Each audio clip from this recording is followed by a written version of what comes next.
Rolling. And speaking of someone who's really strong on Twitter, Sean Spicer, why don't you come join us? TV Sean Spicer on here Is this the real Sean Spicer? So exciting. How are you, Sean? Good. Nice to see you.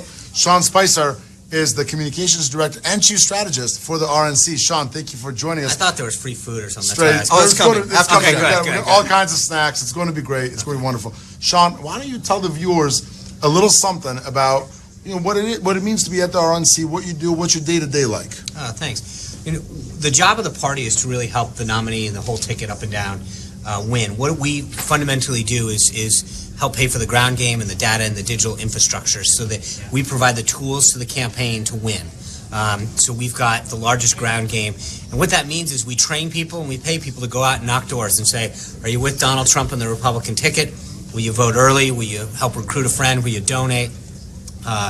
And we've put together the largest operation. We've got over 6,000 trained volunteers, 1,200 paid staff on the ground throughout 13 states that are making sure that our voters and people that we think are our voters get out there to do it. And then we spend a lot of money on data to make sure that the campaign can tap in and utilize that data to figure out how to better target and utilize their resources. How is the Republican, the RNC/Trump campaign ground game comparing to the Democrat Hillary ground game? Because a lot of the narrative out there, as you well know, that's pushed by the left-wing media is, well, the Republicans can't compete in this cycle. What say you? Well, I think when you go back and you look at what we did 4 years ago, we had a fundamental realignment of our ground game. We had focused on opening a bunch of offices, bringing people in and making phone calls. What I think Obama proved correctly is that you need to be out in the field. You need to be knocking on doors. And so we would go by these Obama offices in 12 and be like, oh my gosh, look at how many offices are empty. And they were empty because people were out in the field knocking on doors, interacting with voters. And the reason that's important is when you knock on somebody's door and you interact with them, you can find out a lot more information when they vote, who's influencing, how many people are in that family, where certain people feel, what are the big issues, what candidates are they drawn to. We can take all that information, put it back in, add it to the voter file, and really make sure that we understand who we're targeting, when we're targeting them, what kind of influence that makes. So we've kind of put together the most comprehensive game. What you see, ironically, is now the Clinton campaign talking about how many offices they're opening. So we actually can track voter for voter, how many voter contacts we're making, how much data we're bringing in.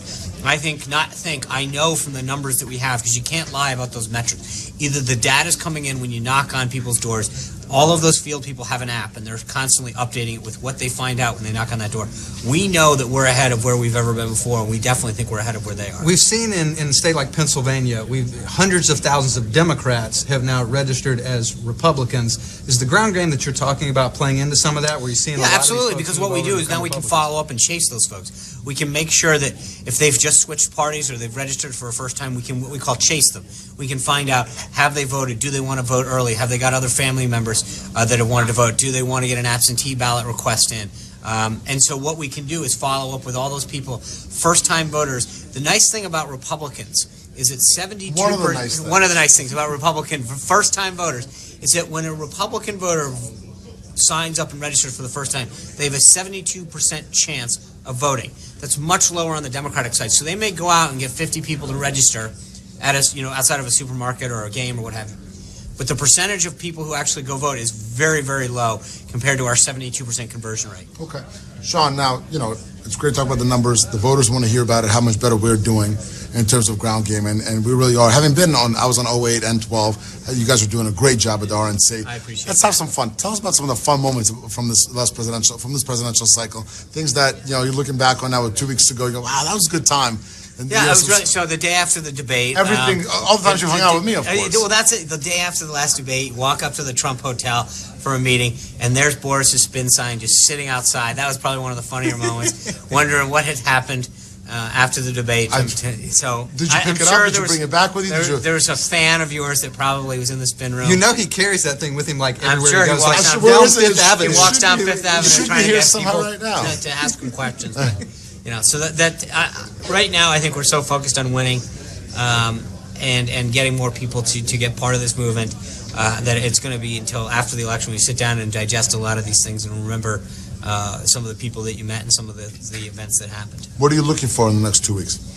I think that this election's over about 11 states. We need to make sure that we translate this movement and this enthusiasm into actual votes and getting people to make sure that they get out there, they get their friends out there, that they understand what's at stake. There's a real opportunity for change in this country on a whole host of issues. Mr. Trump outlined all those in Gettysburg this week. National security, child care, immigration, tax reform, regulatory reform, over and over again. Infrastructure. And if we're gonna do it, it means getting every one of these people that says that they're ready for change to get out there and do it. You know what you're getting with Hillary Clinton. We've seen it for 30 years, scandals, one set of rules for her and one for everyone else. So if we're really looking for change and want to shake things up, which I think most people are, then I think what we need to do is get out there and not just ourselves vote, but get our friends, our neighbors, our colleagues, and if we can, vote early. That's important. You bank those votes. Right. Get out there and make sure that we're doing it and encouraging our colleagues to do it. You mentioned earlier trying to translate this movement into votes. Right. Now, you've been doing this a long time. I love it when Mr. Trump calls this a movement, because really any of us have been on the road and seen these rallies. It truly is a movement. For all the campaign cycles that you've been through, and I kind of remember 2008 when Obama was the one packing out arenas and that kind of thing. And now we're experiencing that here. Right. Do you think there's some comparisons there? Have you ever seen anything like that? No, I mean, again, you look at the venues that he has, the people that are in, but almost as important are the people who are outside that can't get in. Right. Most candidates hope that they get a few hundred people at a rally or a bunch of retweets. And when he says or does something, there is a massive movement within minutes that flocks to him. It's kind of like a rock star in a way, where people are lining up to buy tickets to get into an event or to be part of this. And you look at the time that people will wait, even if they've got the ticket, because they want to be up front or they want to be somewhere. It's absolutely amazing. And that's where American politics is now, right? We had the movement in Barack Obama, the movement that was Bernie Sanders on the left side, and the unquestionably huge movement of Donald Trump. That's the problem Hillary Clinton has. That's why her enthusiasm numbers are so low, and that's where her untrustworthiness really plays in. She's not a movement. You can't be a movement if you stand for the same old policies, the retreads of the 2000s policies, or even 90s policies, which have been such a failure. And Mr. Trump lately has been really focused on some of the key issues, such as rebuilding the Navy, and something that obviously is close to you based on your background, but also close to all Americans. There was a rebuilding the Navy. Now, in infrastructure, Mr. Trump in Gettysburg made a proposal that over the next 10 years, we will invest $1 trillion in that infrastructure from a combination of public-private partnerships and as well as private investments. That's unheard of in this country, but something as we all go around the country, we need. Look at our roads, look at our bridges, look at our tunnels. There's no question that we need to rebuild those. And it's deficit neutral. It's just not doing it, right? It's the way in which you do it. And he talks about his project down in Washington, D.C., revitalizing the old post office. It came in under budget and ahead of schedule, right? That's something that's severely lacking in our government. You would never see a project built these days by the federal government that comes in under budget, ahead of schedule. Right. And so it's not just the investment in infrastructure, but it's the manner in which that investment will be made. Because I think it's good for the taxpayer, it's good for the country, and it's good for growing jobs in the economy. As you're out there, and you've been with the candidate a lot, and of course you were out there with the RNC, what are some of the policies, topics, issues you think resonate the most? I think jobs in the economy, unequivocally, but there's a lot that falls under that. I mean, you saw today alone, healthcare costs under quote the Affordable Care Act going up double digits. Those are things that for a family that's struggling to already get by, that 11% increase is another couple $100, another $1,000 that they didn't have to begin with, and it's having an impact on their family. I think that's one thing. But then you mentioned the roads and the bridges. I mean, there's so many things that have kind of bubbled up to the top. You mentioned the Obamacare piece today. The Obama administration announced that Obamacare premiums will go up by double digits next year. Some states will be down to only one insurer participating in these healthcare exchanges. You talked about how kind of middle-class families sitting around the dinner table pinching those pennies, trying to make their budget work at the end of the month. I'm reminded of Hillary Clinton. One of the things we found out in her private speeches, where she openly admits, "I'm kind of separated from the middle class now. I can't really understand what's going on." She used to be dead broke, but then they peddled so much access and then made so much money from speeches. Bill Clinton made $500,000, $500,000 from a 90-minute speech in Moscow. And then received a personal phone call from Vladimir Putin. I mean, these people have gotten so rich, and now they're removed from the middle class, and they have no connection. I want to stay on this Obamacare thing for a second. I mean, this to me looks like the beginnings of what a lot of people have been calling an Obamacare death spiral. Well, I mean, again, remember what was pledged. It was going to be you can keep your doctor, it's going to expand choice, and it's going to become more affordable. None of it has happened, right? Most people have lost their plan, to some degree probably lost their doctor, and frankly their payments have gone up. But you mentioned something else in that.